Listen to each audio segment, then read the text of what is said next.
और लघु भाषा किसे कहते हैं? अब जैसे बुंदेलखंड वाले हैं, इतनी बैठ जाए इतनी। अब जैसे मान लो आपके हरियाणा वाले हैं, अठिया आठी। अब मान लो कोई बड़ौद का है या यूपी का है, इंगे आ इंगे। कोई हरियाणा का है, उरे या उरे। अब और भाषा मुझे ज़्यादा नहीं आती है, इसको आप लघु भाषा मान लें। कहने का मतलब ये है, उरे या परे जा, सबकी अपनी अपनी लघु भाषा होती है। एक महाभाषा होती है और बाकी लघु भाषा। तो 18 महाभाषा के रूप में ली हैं और 700 लघु भाषा के। तो भगवान की जो वाणी होती है वो लघु भाषा में भी परिवर्तित होती है। अब प्योर राजस्थान का जो गांव का रहने वाला आदमी है या प्योर हरियाणा का जाट है, यदि उसको तुम हिंदी सुनाओगे तो समझ में नहीं आएगी, उसे तो उसकी भाषा ही में बोलना पड़ेगा। तो प्रभु के समो शरण में ये अतिशय होता है कि जो जिस भाषा को समझता है उस भाषा के रूप में वो वाणी परिवर्तित हो जाती है। आचार्य मानतुंग स्वामी क्या कहते हैं? स्वर्गापवर्ग गम मार्ग विमार्ग निष्ठा सद्धर्म तत्व कथनई के पटु स्त्रीलोक्या दिव्य ध्वनिर्भवति ते विषदार्थ सर्वा भाषा स्वभाव परिणाम गुणै प्रयोज्या। स्वर्गापवर्ग गम मार्ग, स्वर्गापवर्ग, स्वर्ग और अपवर्ग, स्वर्ग और मोक्ष, अपवर्ग यानी मोक्ष। स्वर्ग और मोक्ष की गम मार्ग निष्ठा खोज करने वाले, स्वर्ग और मोक्ष की खोज करने वाली, सद्धर्म तत्व, धर्म तत्व, तत्वों को द्वारा धर्म को बताने वाली या धर्म के तत्वों को जानने वाली कथनई के कथन करती है। कौन? पटु त्रिलोक्या, पटु होशियारी से, त्रिलोक्या तीनों लोगों को समझाने वाली वो दिव्य ध्वनि, समझाने वाली दिव्य ध्वनि सद्धर्म सातों तत्वों का कथन करती है। दिव्य ध्वनि भवति ते विशदार्थ सर्वा। और कैसी? हे भगवान, वो दिव्य ध्वनि आपकी विशद अर्थ, विशद थोड़ा नहीं बहुत सारे अर्थ को बताती है। वो दिव्य ध्वनि आपकी बहुत सारे अर्थों को बताती है। ऐसी दिव्य ध्वनि भाषा स्वभाव परिणाम गुणै प्रयोज्या। जो जिस भाषा को जानता है स्वभाव रूप से गुणै प्रयोज्या, वह उसमें गुण हो जाता है कि उस रूप में परिवर्तित हो जाती है। यहाँ तो भाषा के ऊपर से ही लड़ाई हो रही है। वो कहता मैं ये भाषा नहीं बोलूंगा, वो कहता मैं यही बोलूंगा। अब यहाँ अंग्रेजी और हिंदी की थोड़ी सी तकरार चल रही है। अंग्रेजों ने भाषा, अंग्रेज तो चले गए मगर अपनी भाषा वो यहाँ छोड़कर चले गए। अंग्रेज चले गए, अंग्रेजियत छोड़ गए। हाँ, और आजकल तो बड़े बड़े बुजुर्ग भी अंग्रेजी बोलते हैं। हमारी अम्मा जी कहती हैं कभी कभी चौके में, एप्पल लाओ एप्पल। मैंने कहा अम्मा जी पे असर आ गया। आजकल की महिलाएं कहती स्पून लाओ स्पून। मैंने कहा हद हो गई, ये चौके में भी नहीं छोड़ते हैं। अब चम्मच नहीं कह सकते इसको, स्पून लाओ, स्टैंडर्ड लगता है, गौरव महसूस होता है अंग्रेजी बोलने में। और अपने यहाँ की जो भाषा है उसको बोलने में हम नीचा महसूस करते हैं, दूसरों की चीज बोलने में हम गौरव महसूस करते हैं। और भाषा तो भाषा है, भाषा ना बड़ी है ना छोटी है, ना अच्छी है ना खराब है। भाषा तो केवल समझने का माध्यम है। आपने हमें अपनी बात समझा दी, किस भाषा में समझाई वो बात महत्वपूर्ण नहीं है, बात क्या समझाई वो बात महत्वपूर्ण है। आप कितनी अच्छी अंग्रेजी बोलते हैं और सामने वाले को समझ में नहीं आ रही है, बेकार। तो इसीलिए भाषा और अंग्रेजी के ऊपर एक चीज और याद आ रही मुझे। आजकल बच्चा स्कूल जाता है तो स्कूल में कहते हैं इंग्लिश बोलो, इंग्लिश, हिंदी बोलोगे तो पेनल्टी लगेगी, चलो इंग्लिश बोलते हैं। वही बच्चा जब घर आता है, दादी से कोई बात इंग्लिश में कहे, अरे बेटा हिंदी बोलना, क्या अपनी अंग्रेजी लगा रखी है। अब बेचारा घर में हिंदी बोलता है, अब वो ना पूरा हिंदी का रहा ना पूरा अंग्रेजी का रहा, अब वो मिक्स हो गया। एक दिन बच्चा स्कूल से घर आया, उसके पापा ने उससे पूछा, बेटा स्कूल में पढ़ाई ठीक चल रही? हाँ पापा। हाँ डैडी ठीक चल रही है। अच्छा क्या पढ़ाई चल रही है आजकल? बोले मैं पापा राम जी की स्टोरी चल रही है। क्या चल रही है? राम जी की स्टोरी। पापा क्या कहता है? पा प्लस आ, पा पा। नहीं समझे? अच्छा एक बात और बताती हूँ। नानी की पत्नी, नाना की पत्नी, जोर से बोलो ना, चाचा की पत्नी और मौसा की पत्नी, मामा की पत्नी और पापा की पत्नी, पापी। क्यों? जब मामा की पत्नी मामी, चाचा की पत्नी चाची, तो पापा की पत्नी। हमारे यहाँ पिताजी माताजी बोलने का रिवाज है। हमारे यहाँ की परंपरा, हमारी संस्कृति पिताजी और माताजी भी है। जो अट्रैक्शन, जो प्यार माताजी कहने में है, वो मम्मी और मॉम कहने में नहीं है। तो बच्चा स्कूल से घर आया, पापा ने पूछा बेटा क्या चल रहा? राम जी की स्टोरी चल रही है। अच्छा बेटा सुना क्या चल रही है? अब वो आधा अंग्रेजी और आधा हिंदी वाला बच्चा राम जी की स्टोरी सुना रहा है। वो कहता है कि पापा एक दशरथ नाम के किंग थे, उनकी 3 क्वींस थी, उनमें से एक के सन का नाम राम था। उन्होंने जनक की वार्निंग सुनकर शिवजी का धनुष ब्रेक कर दिया। इस कारण उनकी एंगेजमेंट सीता जी के साथ हो गई। फिर वो पिकनिक मनाने जंगल में गए।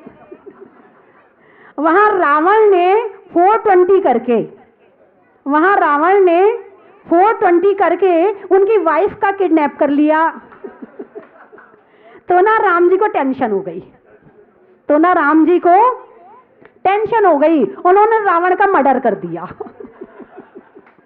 हो गई रामायण। आने वाले समय में ऐसी रामायण सुनाई जाएगी, हैं? इसी तरह रामायण सुनाई जाएगी। तो बंधुओं, भाषा ना अच्छी है ना बुरी है।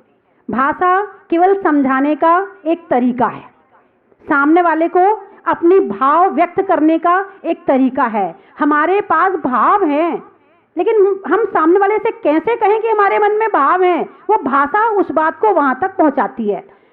एक कुत्ता भौं भौं भौं कर सकता है, इसके अलावा कुछ नहीं कर सकता। और जैसा भारत का कुत्ता भौं भौं करता है, ऐसे ही अमेरिका का करता है, ऐसे ही इंग्लैंड का करता है। सारे कुत्ते एक से ही भौंकते हैं, उनके पास में भाषा नहीं है। आवाज तो है, स्वर तो है, मगर भाषा नहीं है। एक चिड़िया चींची करती है, तो जैसी चींची चिड़िया यहाँ की कर रही है, वैसे सारे विश्व की करती है।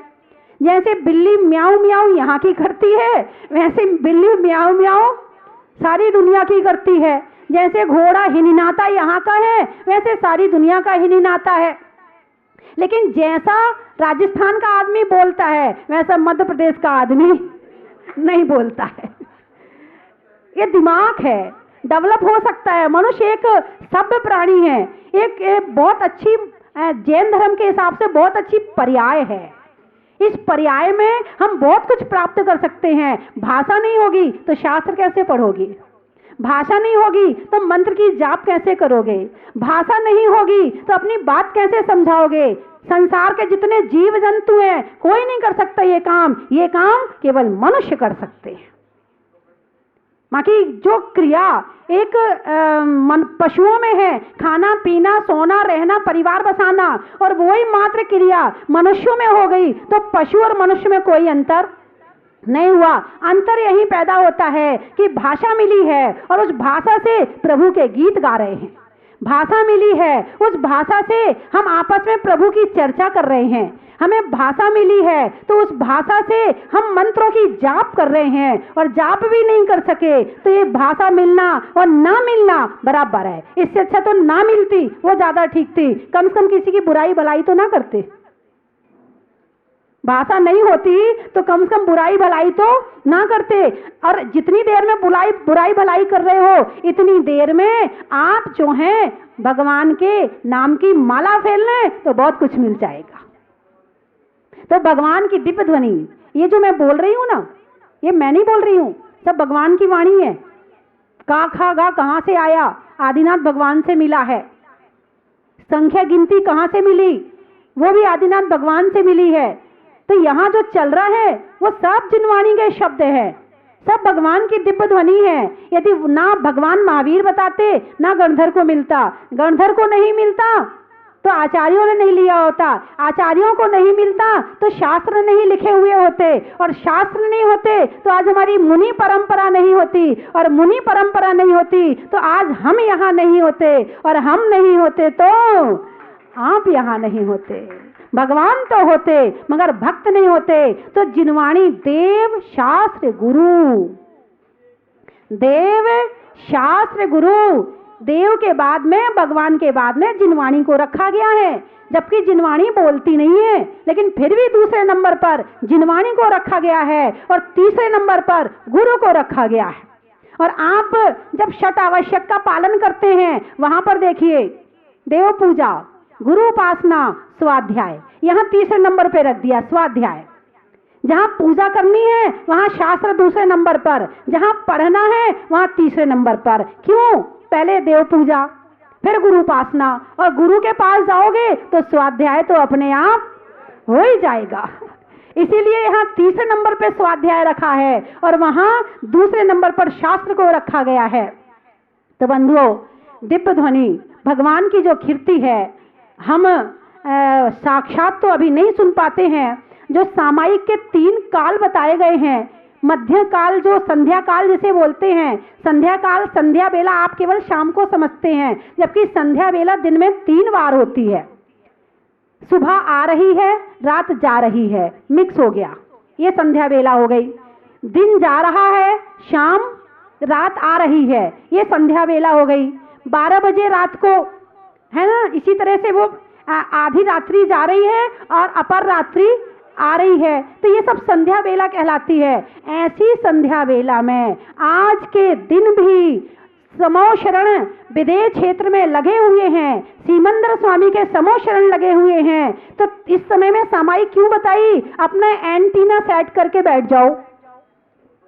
एंटीना सेट नहीं रहेगा तो टीवी में पिक्चर नहीं आएगी, पिक्चर चित्र नहीं आएंगे, और एंटीना सेट रहेगा तो चित्र आने लगेंगे। अब दिल्ली कहाँ है और यहाँ कहाँ, इतनी दूर, और फिर भी यहाँ के लोग टीवी खोलते हैं तो आपको पारा चैनल दिखाई पड़ता कि नहीं पड़ता? पड़ता है ना। क्यों? क्योंकि एंटीना आपका, डिस्क आपकी सेट है, इसीलिए। और डिस्क सेट ना हो तो नहीं पड़ेगा दिखाई। ऐसे विदेह क्षेत्र में समोशरण लगा है, दिव्य ध्वनि वहां खिर रही है, और उस दिव्य ध्वनि को यदि हम यहाँ पर एंटीना सेट करके बैठे हैं तो आज भी हमारे रोम रोम में उसका स्पर्श महसूस होगा। इसीलिए 3 संध्या काल सामायिक के लिए बताए गए हैं। भगवान से बातचीत करने की बेला है ये। तो बंधुओं, दिव्य ध्वनि भगवान की जो कीर्ति है, तो उस दिव्य ध्वनि को झेलने का साधन ध्यान के माध्यम से ही मिल सकता है। धर्म स्नेही बंधुओं, भगवान का भक्त जब भगवान की भक्ति करता है तो अनेक प्रकार से प्रभु का गुणगान करता है। कभी अष्ट प्रातिहारी को लेकर करते हैं, कभी अष्ट मंगल को लेके करते हैं, कभी समो शरण को लेके करते हैं। कोई ना कोई माध्यम तो चाहिए, क्योंकि अभी हम शब्दों को ही समझते हैं। हम शब्द के बिना कोई भी चीज नहीं समझ पाते हैं। तत्व को समझाना है, कैसे समझाओगे? बिना शब्दों के समझा सकते हो? नहीं समझा सकते हैं। द्रव्य को समझना है, बिना शब्दों के नहीं समझा जा सकता है। तो शब्द बहुत बड़ा माध्यम है भक्ति करने में। जब आप कहते हो तुमसे लागी लगन, ले लो अपनी शरण, पारस प्यारा, मैटो जी संकटे हमारा। अब ये सब शब्द हैं। तुमसे लागी लगन, ले लो अपनी शरण, ये शब्द हैं। अब ये शब्द हमारी आत्मा से अटैच हैं। इन शब्दों को बोलने से अंदर से आत्मा में भाव उमड़ते हैं, अंदर से भाव आते हैं। भले ये भजन है, लोग भजन पे ध्यान कम देते हैं, जबकि भजन भी हमारी जिंदगी को परिवर्तन करने में बहुत बड़ी शक्ति है, माध्यम है। तो जब इन लाइनों को बोला, ये लाइनें हमारी आत्मा के अंदर गई, सामने वाले ने बोला तो कान से अंदर गई, और यदि हमने खुद पढ़ा तो स्वयं के द्वारा स्वयं से अंदर में गई। और जब इन शब्दों को बोल करके अंदर में भाव उमड़े तो पारसनाथ भगवान याद आ गए। जब पारस प्रभु याद आए तो साक्षात परमात्मा दिखने लगे कि पारसनाथ प्रभु ले लो अपनी शरण में। संसार में महान कष्ट है, महान दुख है, महान पीड़ा है, बहुत परेशान है। कौन परेशान है? संसार में जितने प्राणी हैं, बोलो ना, कोई एकाध सुखी है जो ये कह सके कि मैं पूर्ण सुखी हूं, मुझे कोई दुख नहीं है। सुखी होते ही धर्म छूट जाता है, सुखी होते ही धर्म छूट जाता है। इसलिए दुख संसार में है, दुख रहेगा तुम धर्म करते रहोगे, दुख नहीं रहेगा तुम धर्म छोड़ दोगे। ये दुख बहुत बड़ी शक्ति है तुमसे धर्म करवाने में, तुमसे धर्म करवाने में दुख बहुत बड़ी शक्ति है, और धर्म से दूर करने में सुख बहुत बड़ा कारण है। बताइए कौन अच्छा है? बोलो ना, अरे जोर से बोलो ना, डर लग रहा है क्या? दुख सुन लिया दुख ने और आ गया तो बहुत डर के भागते हैं, भगवान ना आए। अरे सुख में ही सुमरण कर लो तो दुख नहीं आएगा, सुख में सुमरण कर लो तो दुख नहीं आएगा। तो दुख अच्छा है कि बुरा? सही बताना, दिल से बताना, अच्छा है ना? जब दुख आता है, माता जी कोई मंत्र बता दो, वैसे एक माला भी नहीं फेरते थे, और दुख आया, माता जी कोई मंत्र बता दो, कौन से भगवान का नाम लेना है? माता जी और बताओ क्या करना है? एक माला के अलावा 11 भी कहूंगी तो फेरेंगे।